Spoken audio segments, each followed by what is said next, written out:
You might have seen this video of migrants spelling S.O.S at a detention center in Texas, but what's the context behind this footage? I'll explain. A Reuters drone flying nearby Bluebonnet Immigration Detention Center in Anson, Texas showed 31 detainees in the facility's yard forming a chain to send an S.O.S message to the outside world.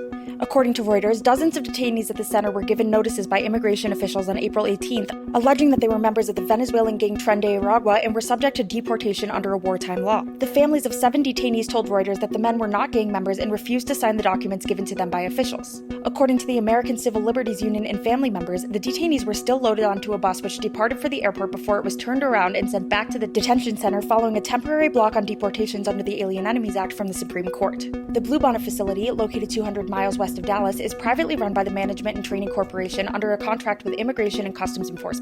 ICE detention data reports that the facility has held an average of 846 detainees a day in fiscal year 2025. After Reuters was denied access to the detention center by ICE, they flew a drone nearby, capturing images of migrants in the yard, with some wearing red jumpsuits which designate them as high risk.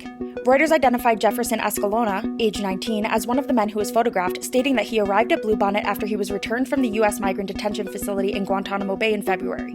According to Reuters, a DHS official said that Escalona was a self-admitted Tren de Aragua member, but did not provide evidence of the claim. During a phone interview, Escalona told Reuters that he had no ties to Tren de Aragua or any gang, telling them that immigration officials were making false accusations about him. He also told Reuters that he had asked to voluntarily return to Venezuela, but his request was denied.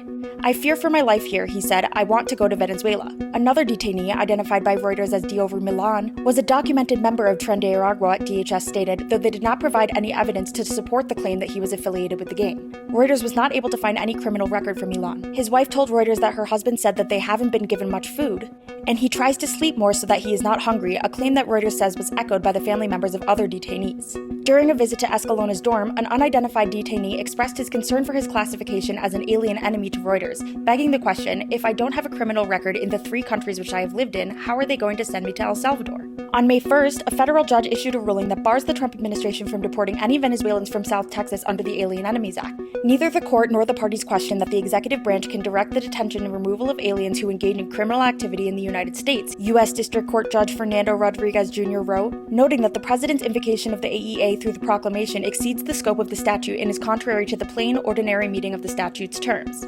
With the newest ruling, the detainees are expected to remain in Texas for the foreseeable future.